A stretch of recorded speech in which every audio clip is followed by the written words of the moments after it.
Hello, hello, dans le podcast Connect and Reveal et bienvenue à toi dans ce podcast qui t'aide à révéler ta puissance intérieure et à te reconnecter à toi. Donc aujourd'hui, on va parler de performance et le besoin de performance qui prend aujourd'hui le dessus. Mais avant cela, je vais te demander de t'abonner à ce podcast pour recevoir la suite, pour écouter chaque nouvel épisode qui sort, qui pourra t'aider, qui pourra t'amener du nouveau et t'éclairer sur ta vie. Également de le partager avec d'autres personnes à qui tu penses, à qui ça pourrait faire du bien. Ça sera ta bonne action de la journée. Et enfin, n'hésite pas aussi à noter le podcast. Maintenant, il est disponible sur YouTube, sur Spotify et sur Deezer, Connect and Reveal. Allez, c'est parti, la performance. Ce sujet est très important pour moi aujourd'hui, c'est pour ça que j'ai décidé d'en parler, on est bien d'accord, parce que c'est quelque chose que je note et que je remarque beaucoup autour de moi actuellement, qui est une vie, on vit une vie qui est devenue très centrée sur la performance. Mais alors, de manière inconsciente, sans qu'on le sente vraiment dans nos actions de tous les jours. Ça devient quelque chose de normal. La performance et le besoin de performer est devenu aujourd'hui quelque chose de normal, d'automatique, de réflexe limite en fait. La recherche de la performance est devenue réflexe. Alors, quand on est dans une sorte de compétition, quand on fait un sport de compétition, on est athlète de haut niveau, on fait quelque chose vraiment où on est dans un milieu très compétitif et c'est fait pour. Ok, là, on est bien d'accord, la performance est saine quelque part. Mais c'est pas de ça que je veux parler aujourd'hui, les amis. Ce que je veux parler aujourd'hui, c'est la performance dans des activités qui sont censées être plaisir. Je m'explique. Quand nos tâches, je ne parle pas des tâches du quotidien, bien sûr, je parle des tâches qui sont censées nous faire du bien. D'accord? Quand je m'inscris au sport, quand je m'inscris à un cours de danse, quand je m'inscris à un cours de peinture, quand je me mets à juste peindre à la maison, quand je choisis une activité simple, dans l'unique but de me faire plaisir, donc de me détendre, de me relaxer, de sentir quelque chose en moi qui m'amène de la joie, de la bonne humeur, une sensation de bien-être tout simplement, eh bien, cette tâche-là, les amis, faites bien attention, portez un peu de conscience dans vos tâches de tous les jours. Ça devient très vite de la performance. On sort de l'échelle plaisir. Moi, j'aime bien mettre des échelles quelque part pour qu'on puisse comprendre de quoi on parle. On sort très vite de l'échelle plaisir. Donc, on avait pris comme critère au départ pour se lancer dans cette activité l'échelle du plaisir. Donc, au début, je prends moins plaisir, puis après, petit à petit, à force que je fais cette activité, je vais prendre de plus en plus de plaisir. C'est pour ça que je parle d'échelle. Pour ceux qui me regardent, je fais une échelle visuelle avec mes mains.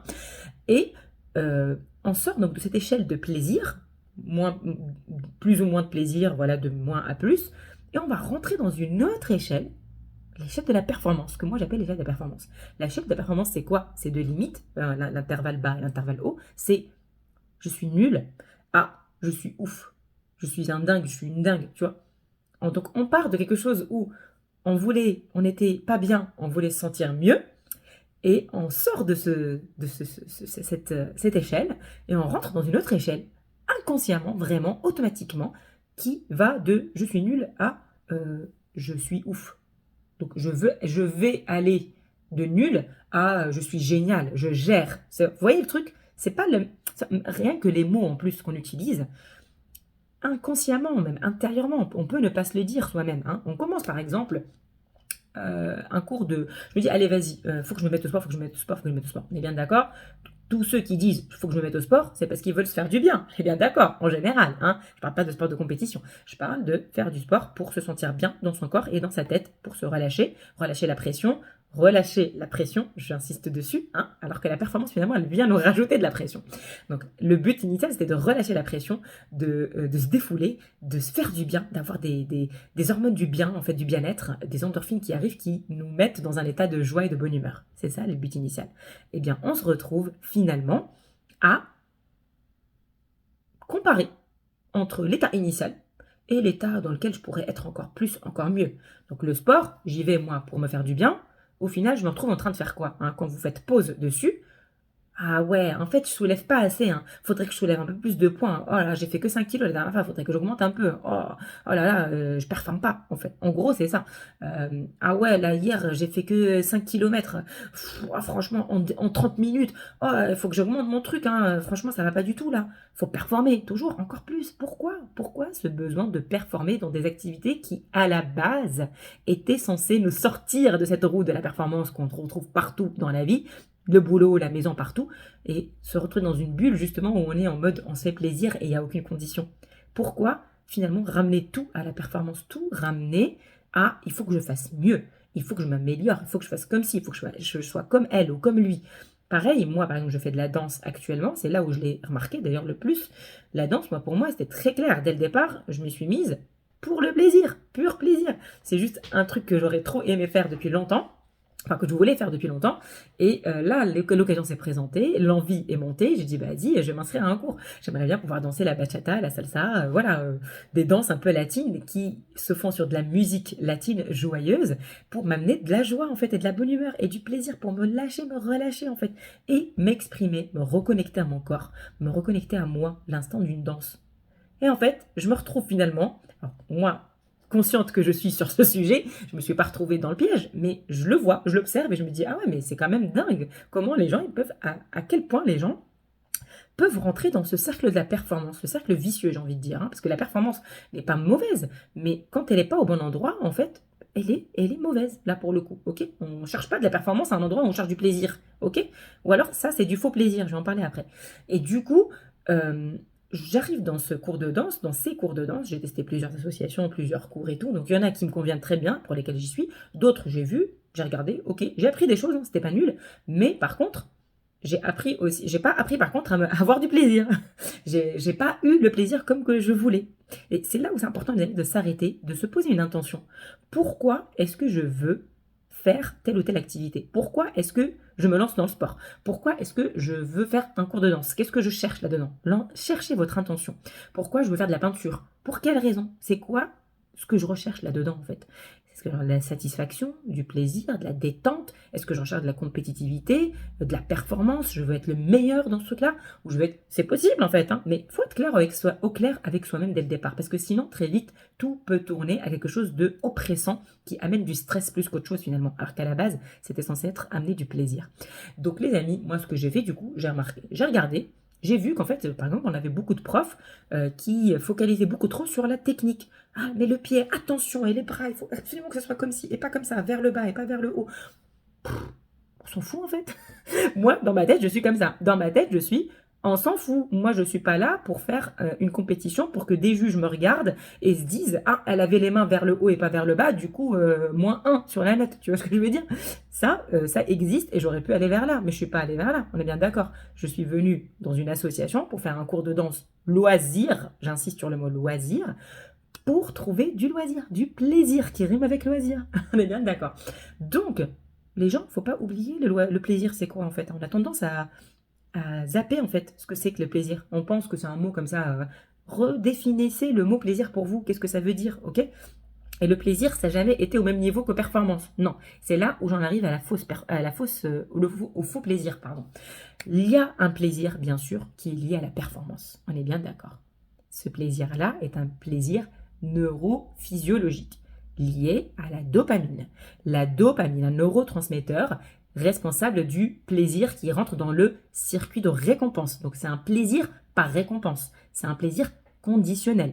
Parce que je vais atteindre tel niveau ou telle force que je vais avoir une libération forte de dopamine dans mon cerveau qui va faire que je vais me sentir bien euphorique. J'ai une certaine forme de plaisir, tout à fait, mais c'est un faux plaisir, entre guillemets, pour moi, parce que c'est un plaisir qui nécessite toujours une condition. C'est un fake. C'est assimilé à de l'addiction, tout simplement. Tout à fait, oui, parce que les drogues, par exemple, qui amènent du plaisir, elles agissent directement, scientifiquement, neurophysiologiquement, sur le circuit de récompense qui implique la dopamine, d'accord? Ça veut dire que plus tu fais des jets de dopamine grâce à cette atteinte de niveau, hein, parce que maintenant je suis niveau intermédiaire et je suis plus niveau débutant, ou maintenant j'ai fait ma course en 20 minutes au lieu de 30 minutes, là, tu vas avoir une dopamine qui va se sécréter, mais elle est liée à cette performance. D'accord? Donc, si tu ne performes pas comme ça, tu n'auras pas ta dopamine en fait.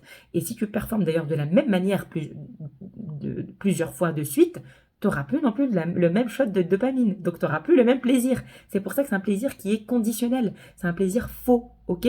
C'est pas un plaisir inconditionnel. Qu'est-ce que c'est qu'un plaisir inconditionnel? Un plaisir inconditionnel, ça veut dire que peu importe le résultat, le score, le niveau que tu atteins dans ton activité que tu es en train de faire, peu importe, par le simple fait que tu fais cette activité-là, le plaisir, il est là. Il est toujours là, au même niveau, voire même il augmente. D'accord? Il ne va pas réduire ou il ne va pas stagner parce que toi, tu n'as pas évolué, tu n'as pas performé. D'accord? Donc, moi, quand je vais à la danse, c'est ça que le plaisir que je recherche. Et c'est ça le plaisir qu'on cherche dans toute activité, normalement, rappelez-vous, qui est censé nous amener du bon, du bien-être, de la détente, de la relaxation. C'est ça en fait, c'est opposé à la pression. La performance, elle rime avec pression, parce que tu as quelque chose à atteindre obligatoirement pour pouvoir avoir la récompense derrière de plaisir, d'accord? Là, on rentre dans encore une forme de performance, d'un cercle vicieux de la performance qui va nous obliger à faire plus pour avoir du plaisir. Finalement, c'est de la drogue, quoi. C'est de l'addiction. C'est vraiment ça. C'est le même circuit de la drogue qui est utilisé par les drogues qu'on utilise là dans la performance. Ok? Donc attention à ce faux plaisir. Revenons, remettons de la conscience dessus et revenons petit à petit vers le vrai plaisir, simple, pur, brut, qui ne nécessite aucune performance, qui ne nécessite aucun résultat. Bien sûr, ça n'empêche pas de vouloir évoluer. Bien sûr c'est humain, on n'est pas là pour stagner, pour rester tout le temps au même niveau. Mais on est là pour se reconnecter avec nous-mêmes. On est là pour faire comme on peut ce jour-là et quand même avoir du plaisir. Hein. C'est pas parce que j'ai pas fait les 30 minutes de ma course, les 5 km en 30 minutes, que je ne mérite pas le plaisir. Vous voyez ce que je veux dire? Et très vite, hein, je suis sûre que vous vous reconnaissez un peu dans ce que je dis. Vous avez déjà au moins senti une fois le plaisir un peu gâché quelque part parce que vous n'avez pas atteint le score habituel, parce que vous n'avez pas battu votre score d'habitude, parce que vous n'avez pas atteint le niveau que vous vouliez. Tous les trucs, là, les sports Aerox, les trucs comme ça, parce qu'en fait, on parle de dépassement de soi, mais à quel prix en fait? Et comme si le plaisir était lié forcément à une atteinte d'un niveau particulier, minimal, pour qu'on mérite le plaisir. Sinon, non. Oh, la plupart des gens sortent. Ah ouais, j'en ai chié. Mais par contre, ah ouais, la prochaine fois, je ferai mieux. Enfin, ouais, pourquoi en fait toujours s'auto-fouetter? S'auto-fouetter, pour moi, c'est ça. C'est s'auto-fouetter, s'auto-torturer. Pourquoi? Voilà, parce qu'on a l'habitude toujours de faire plus, de nous demander plus. Ici, c'était pas nécessaire. Si, c'était pas nécessaire. Si ton pur plaisir, tu pouvais l'avoir d'une manière inconditionnelle. Tu pouvais aller à ton cours de danse, tu peux danser tous les jours. Tu t'en fous de ce que ça te donne, tu t'en fous du faux pas que tu as fait. Au contraire, le faux pas que tu fais peut devenir ta signature à toi. Le faux pas que tu as fait, que tu as glissé, que tu as fait un petit truc touch comme ça parce que ton corps t'a senti qu'il est parti là à ce moment-là, et ben alors qu'en fait, normalement, la danse, non, ça fait pas partie des pas de base. Et ben, si ce faux pas-là devient toi ta signature, devient toi ta touch à toi perso en fait, qui donne du style à ta danse, qui donne du style au truc que tu fais toi-même, qui met ta signature, parce qu'on n'est pas là tous pour faire la même chose, reproductible exactement, ça serait ennuyeux, ça serait horriblement ennuyeux, mais vraiment, au contraire, la beauté, c'est dans la beauté de l'uniquité, je sais pas comment on dit, quelque chose d'unique quoi. Donc, soyez unique, soyez vous-même, et ayez plaisir à être vous-même. Donc voilà, ce que je voulais vous transmettre aujourd'hui, c'est la performance qui nous engloutit. On est englouti dans le monde de la performance aujourd'hui, mais n'oubliez pas que le plaisir peut s'obtenir d'une manière inconditionnelle, juste en étant vous-même, en vous reconnectant à votre corps, en le laissant faire, en acceptant ce qu'il fait, et en retirant cette obligation, cette omni-obligation à faire plus et faire mieux et évoluer et toujours être noté. On n'est plus à l'école, il y a plus de notes à l'école. Par contre, nous, en tant qu'adultes, on continue à se noter par tel niveau, par tel score battu, par tel machin. Arrêtez avec ça, ok? Ok, si vous voulez faire de la compétition dans certains domaines, il n'y a pas de souci, ça vous fait plaisir, go. Mais n'oubliez pas aussi qu'il y a le plaisir purement inconditionnel qui est encore mieux pour vous et qui vient vraiment, vraiment, vraiment faire du bien à votre corps et à votre cerveau.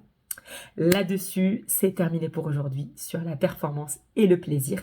Et je vous invite du coup à liker si vous aimez, à partager, à noter l'émission, le podcast, partagez-le à quelqu'un à qui ça pourrait faire du bien et restez connectés pour la suite des épisodes. Ciao ciao!